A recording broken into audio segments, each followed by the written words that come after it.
This is chapter 5, and this chapter is all about Dell Duke, the counselor that Willow is supposed to go meet with. And I want to preface this with, we already know a little bit about Dell Duke. We know that, or no, we don't, I'm sorry. I just want to preface this with the fact that we have really incredible counselors here at this school. They are some of the best counselors I think I've ever met.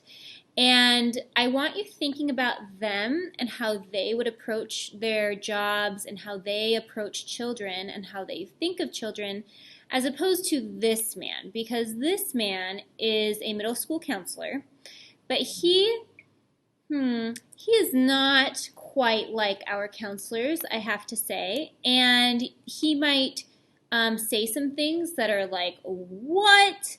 And he might think of kids in a way that is like, I don't know if this man should be working with children. So I want you to know that we have incredible counselors who do their jobs the way they should be done. And I would like you to compare him to them and find areas where maybe he's falling a little bit short, because he definitely has some. Okay, chapter 5, Dell Duke. Dell Duke could not believe that he had ended up in the sprawling agricultural community. He had daydreamed bigger than this. Dellwood was his mother's last name, and he'd been saddled with it as a first name at birth. But thankfully, no one had ever called him Dellwood. He was Dell from the start. While Dell hated his first name, he took some measure of pride in Duke. Only a few relatives knew that 2 generations before, the name had been Dufinakis, but his Greek ancestor George, as far as Dell was concerned, had done the right thing by changing it to Duke. Dell hinted to anyone who would listen that his family had something to do with starting a university, and they had at one point worn a crown, which wasn't true. Early on, Dell Duke had wanted to be a doctor because he liked TV shows with heroic people who saved lives every day while showing off perfect teeth and great haircuts. Plus, Dr. Dell Duke sounded good. It had 3 Ds, which sounded better than 2. Seems like he cares a lot about what people think of him or the way he appears to people. And so Dell studied biology in college, which didn't go well because he couldn't really store facts. They shifted and then moved and quickly evaporated from his conscious mind. And if they were buried somewhere in his unconscious, he had no access to that area of thought. So by his second semester, he'd changed his major for the 4th time, moving from the hard sciences to the soft sciences. Dell finally graduated on the 6.5-year plan with a degree in psychology. From there, after a lot of searching, he got a job at an assisted living center where he was the activities director. Dell was let go after only 3 months. The elderly didn't like him. He lacked true compassion, and he had no stomach for their health problems. We put compassion on our word splash, but compassion means that you have the ability to care deeply for another person and care about what they're going through. And so it says that he lacked compassion for the elderly. So he didn't really care about the elderly, and he didn't like that they had health problems. So he couldn't really deal with those. Sounds like it's probably a good thing he got let go from that job. On more than one occasion, he was seen running from the activities room in a full-blown panic. Dell was too afraid to work with prison inmates, and so he set his sights on the public school system. Dell went to night classes and after 3 more years got a certification for adolescent counseling, and that put him on the path to work in education. But no one was hiring. Dell sent out literally hundreds of resumes, and after 3 years working as a barback, carrying tubs of used glasses to the surly dishwashers, he finally added some bogus counseling work experience to his resume and got a bite. So bogus work is fake work. So this man, in order to get a job at a school, on his resume, which is where you say what your work experience is, he lied. He said that he had worked with kids before when he never actually had, and that's why he got the job. So right there, first thing, red flag. Not so sure about this guy. And he got a bite in Bakersfield. On paper, it looked incredible. The map showed that he would be in Southern California.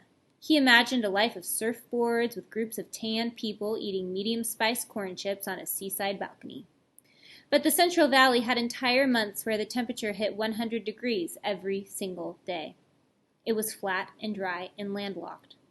Bakersfield was no Malibu. It wasn't even Fresno. Dell accepted the position, packed up his barely drivable Ford, and headed south. He didn't have a going-away party when he left Walla Walla, Washington, because no one cared that he was leaving. That's also a red flag, too. As a counselor for the Bakersfield City School District, Dell's job was to handle the difficult cases. And by that, the district meant the middle school students who got into trouble, almost exclusively for behavioral issues. These were the kids who caused enough trouble to be dealt with off-site. A typical day for Dell consisted of reviewing dozens of emails filed weekly from principals. Some of the students were reported because they had turned physically violent. They were kids who targeted other kids, and this meant an automatic suspension if the incident was on school grounds. You could beat up someone, but you had to make sure it wasn't in the school cafeteria or the parking lot. But the sidewalk was a perfectly fine place. Okay, so this makes me think he's saying that, well, as long as if you have a kid who's bullying you, I'll only deal with it if it happened on school grounds, not if it happened down the street from the school as you're walking home. But if I think about our counselors, if they heard that a kiddo was getting bullied by someone as they're walking home every day, I think our counselors would deal with it. Of course they would, right? But this guy's like, nope, I'm only going to deal with it if it has to do with school. That's another red flag. Other cases that he got involved truancy, and that means if you skip school. It struck Dell as ironic that there were kids who didn't go to school, and then they would be punished for not attending with the threat of being kicked out altogether. In addition to the violent students and the no-shows, there were the kids who stole things. But these cases never made it into C. Dell. The system took care of the young criminals on its own. Dell resented that he didn't get FaceTime with the real bullies. They had a lot of personality and could be quite entertaining. It was the rest of the kids who were left to the counselor, who were left to him. There were 3 educational therapists who handled all the cases. Dell was the fresh hire after Dickie Winkleman, who had served for 42 years and then retired. As the new guy on the block, Dell was given the kids who the other 2 counselors didn't want. The way Dell saw it, he got the losers of the losers. That's a 4th red flag. Counselors are supposed to want to work with children, right? You don't become a school counselor if you don't actually want to work with children, if you don't actually like children and believe in them. But this guy, he's calling kids losers. He doesn't seem to actually like them. So that's another problem area. But Dell was okay with it because it wasn't like these were the kids who were going to run and tell someone what a crummy job he was doing. They'd already turned against the system before they arrived. Score! Okay, I'll stop talking in a second. But he also knows that he's doing a bad job. He just doesn't want the kids to go tell on him. Another flag. Dell was now in his mid-30s, and while it wasn't insightful or even thoughtful, he knew that this counseling job in Bakersfield would make or break him. But Dell had always had an issue with organization. He couldn't throw things away because he had trouble figuring out what had value and what didn't. Plus, he liked the comfort of possessions. If he couldn't belong to something, at least something could belong to him. Looking through Dickie Winkleman's old files before the whole system had gone electronic, Dell found that Dickie had put kids in categories. It seemed that the counselor had organized the students in terms of 3 things: their activity level, their patience level, and their ability to pay attention level. Counselor Winkleman had elaborate notes and wrote up painstakingly detailed reports where he made an effort to note the students' abilities and deficiencies. Dell was impressed and horrified. There was no way he was going to try to do what Winkleman had done. It looked like way too much work. Lazy. Dell would have to come up with his own way of sorting through the weeds of all of these students. It only took him 3 months on the job to get the Dell Duke counseling system in shape. He placed all of the kids he saw into 4 groups of the strange, First there were the misfits, then there were the oddballs. Next were the lone wolves, and finally, the weirdos. Of course, Dell wasn't supposed to give the kids any kind of classifications, but what good is an organizing system without methods of separation? Labels were important, and they were very effective. It was just way too crazy to think of these kids as individuals. But isn't that what they are? Isn't that what we should view kids as? We shouldn't be putting kids into just like strange category and then saying how strange they are, right? So again, our counselors are amazing. They would never do this, right? They view each kid as their own person, but this man's too lazy to do that. He thinks it's way too hard, so he's going to just put labels on them and think that that's going to help them. That's another flag. The way the Dell Duke counseling system broke it down, the misfits were the weird kids who just couldn't help but dress different and act like fish out of water. The misfits had no power dynamic, and some of them may have been dropped as babies. The misfits, in all likelihood, were trying to fit in, but just couldn't. His next group, the oddballs, were different from the misfits because the oddballs were more original and usually somehow ahead of the curve. They liked being odd. The oddballs contained the artists and musicians, and they had a tendency to show off and eat spicy food. They were usually late, often wore the color orange, and they weren't very good with their finances. And then there were the lone wolves. This group had the mavericks. They thought of themselves as protesters or rebels. The lone wolf was often an angry wolf, whereas a misfit was often calm and contented, and the oddballs were just out to lunch where they made their own sandwiches. Finally, in Dell's classification of the strange, there were the weirdos. The weirdos included the zombies, those kids who stared straight ahead and gave nothing back no matter how hard someone tried to pry emotion out of them. Weirdos were fingernail biters and liked to scratch. They had secrets and were probably probably the bottom line was that they were just plain weird because of their unpredictability. And in Dell's opinion, they could be dangerous. It was always best to just let them be. Because Dell's files could end up in the hands of people in higher places, he made a code for his unique system, which he thought of as FGS, which stood for the Four Groups of the Strange. So this man knows that the files that he keeps on kids, saying like when he met with them and what they talked about, he knows that like other people could see them.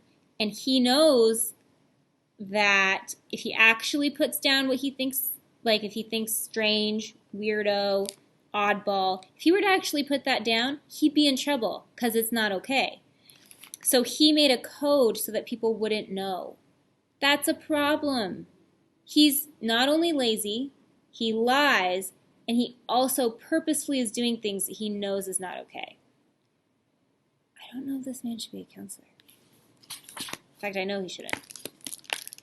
FGS broke down to number 1 was a misfit, number 2 was an oddball, number 3 was a lone wolf, and number 4 was a weirdo.